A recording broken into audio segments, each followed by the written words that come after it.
আমাদের কোনো গুরুত্বপূর্ণ ঘটনা ঘটলে, গুরুত্বপূর্ণ লাইফ ইভেন্ট ঘটলে, কিংবা আমরা কোনো বিপদে পড়লে সবার আগে আমরা ফেসবুকে শেয়ার দিই, ঠিক না? কথা কন। ফেসবুক অ্যাকাউন্ট নাই কার কার দেখি, ওই আল্লাহর ওলিদেরকে একটু দেখে রাখি। মাশাআল্লাহ, অনেকের নাই, অনেকের ফেসবুক অ্যাকাউন্ট নাই। তো এটার ভালো কাজে লাগানো উচিত। যেটাই আমরা করি এটা যেন ইসলামের পক্ষে যায়, ঠিক কিনা? মিন হুসনি ইসলামিল মারই তারকুহু মা লা ইয়ানিহি। ব্যক্তির ইসলামের সৌন্দর্য হচ্ছে যে অনর্থক কাজ ব্যক্তি করবে না। যে কাজে সওয়াব আছে, যে কাজে কল্যাণ আছে, ব্যক্তি শুধু ওই কাজটা করবে। চিৎকার করে বলেন ঠিক কিনা? অনর্থক কাজ করা ঠিক না, অনর্থক কথা বলা ঠিক না, অনর্থক সম্পদ নষ্ট করা ঠিক না, অনর্থক টাইম পাস করা ঠিক না। কারণ মুমিন জানে মা ইয়ালফিযু মিন কাউলিন ইল্লা লাদাইহি রাকিবুন আতীদ। মুমিনের জিহ্বা দিয়ে যা বের হয় তার প্রতিটি শব্দ পাই পাই করে হিসাব নিবে কে? আল্লাহ। আমাদের জীবনে অনর্থক কথা আছে না নাই? চায়ের দোকানে বসলে অপ্রয়োজনীয় আলাপ, নিজেরও কাজে লাগে না, ফ্যামিলিরও কাজে লাগে না, ইসলামেরও কাজে লাগে না, খালি খোঁচাখুচি ঠেলাঠেলি বাড়ায়। এরকম ডাকাত আছে না নাই? অপ্রয়োজনীয় কথা, অপ্রয়োজনীয় কাজও আছে না নাই? এদেশে দেদারসে মানুষ করে বেড়াচ্ছে অপ্রয়োজনীয় কাজ। হুজুরে পাইলে হাজার হাজার ছবি আছে না নাই? এটা অপ্রয়োজনীয় না? হজে গিয়েছিলাম, কমসে কম 10,000 ছবি তুলছে আমার সাথে হাজিরা। অপ্রয়োজনীয়, প্রয়োজন নাই। এসেছে ইবাদত করতে, হুজুর একটা সেলফি। ইয়াং ছেলেপেলারা সেলফি তোলে বেশি। আর বুঝলাম না, আঙ্গুল দুইটা এরকম করে রাখে। আমি বললাম এটা কি? কয় হুজুর ইটস গ্যাংনাম স্টাইল। এটা কি? Gangnam style. এরকম বাঁকা করে থাকবে আর এরকম দুইটা ছবি তুলবে। তো এগুলো অনর্থক। মুমিন ওই কাজ করবে যে কাজটা constructive, fruitful for him, for his family and for the society, যেটা তার নিজের কাজে আসবে, যেটা তার ফ্যামিলির কাজে আসবে, যেটা সমাজের কাজে আসবে। এই কাজগুলো করার দরকার আছে না নাই?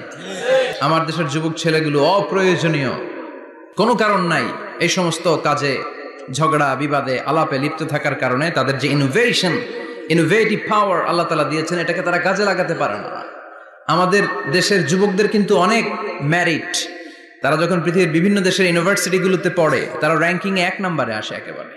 আমি যে ইউনিভার্সিটিতে পড়ি, ইন্টারন্যাশনাল ইসলামিক ইউনিভার্সিটি মালয়েশিয়া, ওখানে বাংলাদেশিদের ফলাফল রেজাল্ট সবচেয়ে ভালো।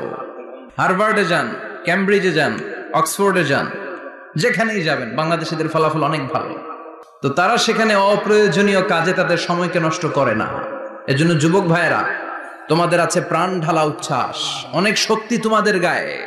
এখন তোমাদের রক্ত গরম, তোমাদের এই গরম রক্ত ইসলামের কল্যাণে কাজে লাগাইতে হবে। শুধু সেলফি তুইলা সময় নষ্ট করা যাবে না। চিল্লায় বলো ঠিক কিনা?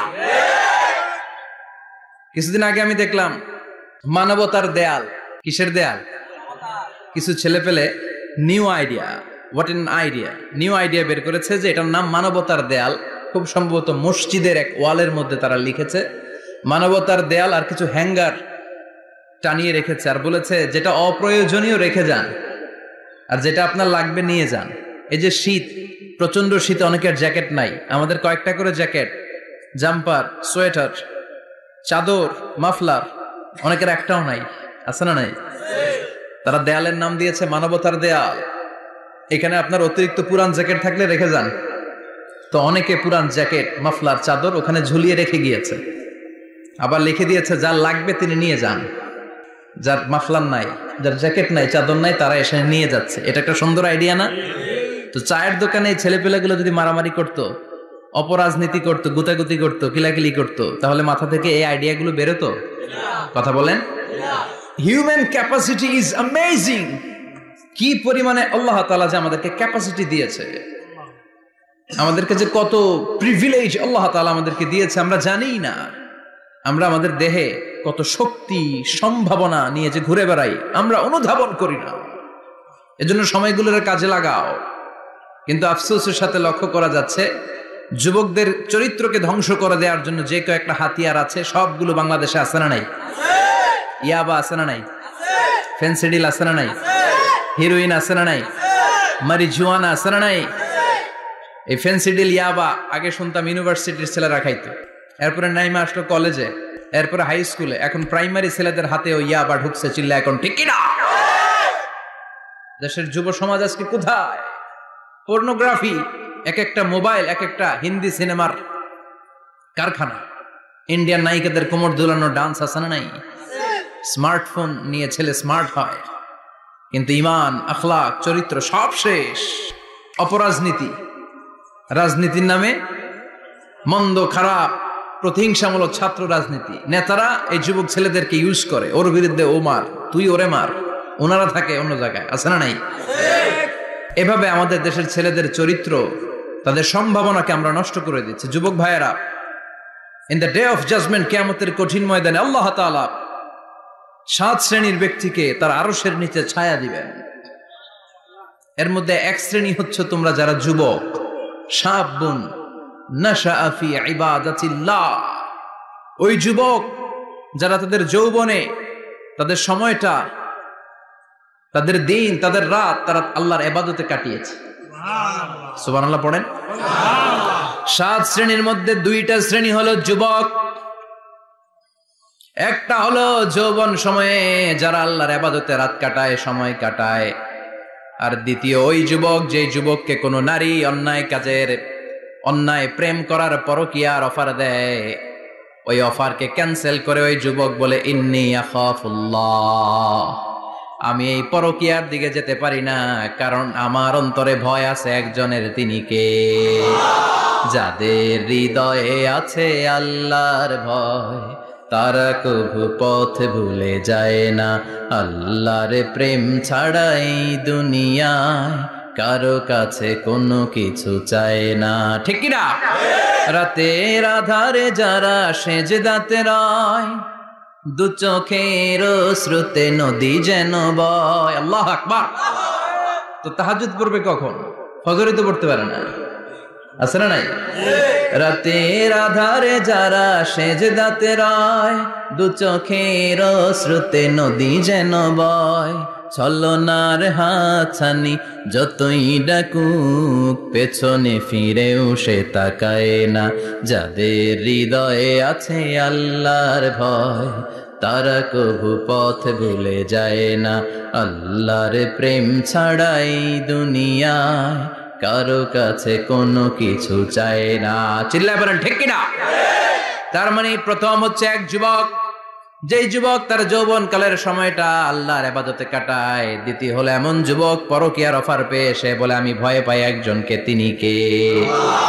এজন্য যুবক, তোমার অন্তর আল্লাহর ভয় থাকতে হবে। তোমার সময়টা এমনি কাটানো যাবে না, ইবাদতে কাটাতে হবে। ঠিক কিনা? এজন্য আমরা নামাজের পরে বলি রাদিতু বিল্লাহি রাব্বা, আল্লাহকে রব হিসেবে পেয়ে আমরা খুশি। তারপরে বলি অবিল ইসলামি দিনা, ইসলামকেও দিন হিসেবে পেয়ে আমরা খুশি না বেজার? কথা কন, খুশি না? আপনি খুশি হইলে আপনার লাভ, খুশি না হইলে আপনার লস। ইসলামের বিজয়কে সমুন্নত করবে কে? ইসলামের পতাকা পত পত করে হোয়াইট হাউসের উপরেও একদিন ঝুলবে। চিল্লায় বলেন ঠিক কিনা? আল্লাহ বলেন খবরদার, ফু দিয়ে ইসলামের বাতি তোরা নিভাতে পারবি না। ইউরিদুনা লিয়ুতফিউ নূরাল্লাহি বিআফওয়াহিহিম ওয়াল্লাহু মুতিম্মু নূরিহি ওয়ালাউ কারিহাল কাফিরুন। ইসলাম বিরোধীরা চায় মুখের ফুৎকারে ইসলামের বাতিকে নিভিয়ে দিতে। আল্লাহ বলে খবরদার, ষড়যন্ত্র করে লাভ নাই, ইসলামের বিজয় আমি নিশ্চিত করে দেব। স্যামুয়েল হ্যান্টিংটন একটা বই লিখেছে, দ্য ক্লাশেস অফ সিভিলাইজেশন। ওই বইতে তিনি বলেছেন এই যে সভ্যতার সংঘাত, এত সভ্যতা, চায়না সভ্যতা, আর্য সভ্যতা, বৈদিক সভ্যতা, সিন্ধু সভ্যতা, মহেঞ্জোদারো সভ্যতা, ইরাকীয় সভ্যতা, মিশরীয় সভ্যতা, একটার পর একটা সভ্যতা পৃথিবীতে এসেছে, একটার পর একটা সুপার পাওয়ার। এখন সুপার পাওয়ার হচ্ছে ইউনাইটেড স্টেটস অফ আমেরিকা, ধারণা করা হচ্ছে এরপরে চায়না হবে সুপার পাওয়ার, আবার অনেকে বলছে এরপরে ইন্ডিয়া হবে সুপার পাওয়ার।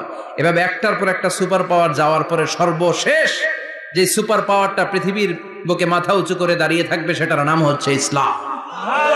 সেটার নাম কি? তার নমুনা গোটা বিশ্বব্যাপী আছে না নাই? ইসলামকে যত দমাইতে চায় এটা আরো উপরের দিকে ওঠে। সুবহানাল্লাহ কইবেন না? ইসলামের বৈশিষ্ট্য হচ্ছে চারা বীজের মতো। চারা বীজ তো আপনারা চিনবেন, নিমসারের মানুষ। বীজ, ইসলাম হচ্ছে বীজের মতো। ইসলামের শত্রুরা ইসলামকে মাটিতে গেড়ে দিতে চায়, কিন্তু ইসলাম হচ্ছে বীজের মতো, চারা বীজ। চারা বীজ মাটিতে গেড়ে দিলে কি হয়? কথা কন। আরো গজিয়ে ওঠে, মাটি ফেড়ে উপরের দিকে উঠে চিৎকার করে বলেন ঠিক কি না? ইসলাম হচ্ছে টিউবের মতো। টিউব, পুকুরে যারা নতুন সাঁতার কাটতে যায়, ডুবে যাতে মারা না যায়, টিউব নিয়ে সাগরের মধ্যে নামে। এই টিউবকে যত আপনি পানির নিচে ডুবাতে চাইবেন, টিউব আর উপরের দিকে ভেসে ভেসে উঠে। সুবহানাল্লাহ পড়ে। ইসলামরে তো ওরা চিনে নাই। ইসলাম হচ্ছে চারা বীজের মতো। ইসলাম হচ্ছে টায়ারের টিউবের মতো। এটার যতই নিচের দিকে নামাইতে যায়, এটার বৈশিষ্ট্য হচ্ছে এটার ধাক্কা মারলে এটার উপরের দিকে ওঠে। সুবহানাল্লাহ কইবেন না? গোটা বিশ্বব্যাপী আজকে ইসলামের গণজোয়ার, হাজার হাজার লোক কালিমা পড়ে মুসলমান হচ্ছে। গত কিছুদিন আগে আফ্রিকাতে এক লোক এক গ্রামের কয়েক হাজার মানুষকে এক ময়দানে দাঁড় করিয়ে একসাথে শাহাদাতের বাণী পাঠ করিয়ে মুসলমান বানায় ফেলছে। এই আফ্রিকার বুকে এতদিন আমেরিকার কাজ ছিল, এটারে বলে Tansir, Christian missionary. Lakh lakh dollar দিয়ে আফ্রিকার দেশগুলোর মধ্যে গরিব গরিব মুসলমানগুলোর তারা নাসারা বানাতো। এই বিষয়টা যখন মুসলিম স্কলারদের নজরে এলো, এখন গোটা বিশ্বের সব মুসলিম স্কলাররা আফ্রিকায় যে ইসলামের দাওয়াতকে প্রচার করে দিচ্ছে।